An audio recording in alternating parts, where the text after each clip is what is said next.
What's going on, fellas? Myron Head here with Men's Power Connect. And thanks for joining me for this week's Friday 5, where we equip, engage, and challenge men to grow in the Word of God. If you haven't already, go ahead and hit that subscribe button and turn on your notifications so you don't miss these encouraging messages each week. I'll be picking up today where we left off last week in Ephesians 6 and 4. We hit on the first part of this verse and our responsibility as fathers to not provoke our children to anger. If you missed this episode, go ahead and click the video in the right corner and watch it so you can get caught up. The lessons we will explore today are on how fathers can nurture, correct, and train their sons. Let's go ahead and explore how nurturing plays a pivotal role in our sons' development. So the verse continues with a directive to fathers to bring your children up in the discipline and instruction of the Lord. Think of a gardener tending to his garden. He doesn't just plant seeds and walk away.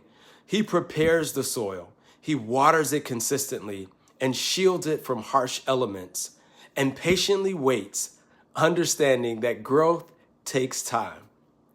This nurturing, it mirrors our role as fathers in our sons' lives. We must create a nurturing environment where our sons can thrive. And this involves showing love, patience, and understanding. Before correction can be effective, our sons need to know that they're loved unconditionally. And when he feels secure in your love, he'll be more receptive to your guidance. And this brings us to our next point on correction. We deeply love our sons and envision their growth into great men. Yet it's essential to remember that they're still young and navigating the path to manhood. So mistakes, they're part of the journey. And when they falter, it's our responsibility to guide them back on course. Consider the gardener again. He prunes not to harm, but to encourage healthy growth. And similarly, our correction isn't about punishment, but it's about guiding our sons toward their fullest potential. In Proverbs 29:15, it says, "The rod and reproof give wisdom, but a child left to himself brings shame to his mother." Correction, when done with love and purpose, instills wisdom. It's about teaching discernment, responsibility, and integrity. Our sons need to understand boundaries, recognize consequences, and learn from their missteps. Your son needs your correction, and who better to show him than his father? And finally, we must train our sons in the instruction of the Lord. Training involves consistent teaching and modeling. Deuteronomy 6 encourages us as fathers to diligently teach our children God's commandments. And as fathers, we must find time to share with our sons what God has to say about family, money, relationships, and all other facets of life. As we tell our sons about God, we must also train them to recognize what is good versus what is evil and what is holy or unholy. And if you're not teaching these differences, then please know that somebody else will. Warn him of the dangers that sin looks to exact on young men in this world. Be sure he understands how to spot the ways of a fool, the acts of a forbidden woman, and friends that seek destruction.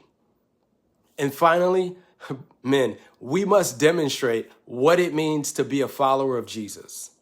Our sons learn not only from our words, but our actions. They need to see us living out our faith, praying, reading the word, and serving others. This consistent example shows them how a God-honoring life looks. Have you ever considered how your daily actions influence your son's character? And while your son needs to see your strength in the Lord, he also needs to witness your humanity. Let him see you wrestle with faith and lean on Christ during challenges. This transparency teaches him that perfection isn't expected, that in our weakness, Christ's strength is revealed. And by modeling both resilience and reliance, you show him that true strength comes from Christ.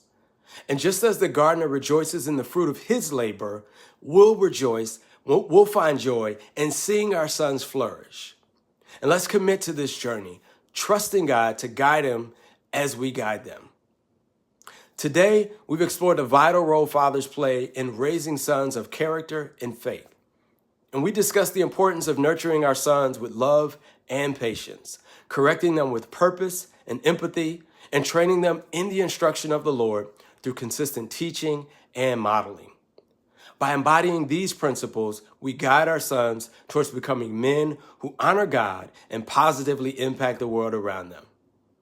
Until next time, stay strong, stay faithful, and keep leading with purpose. Grace and peace, guys.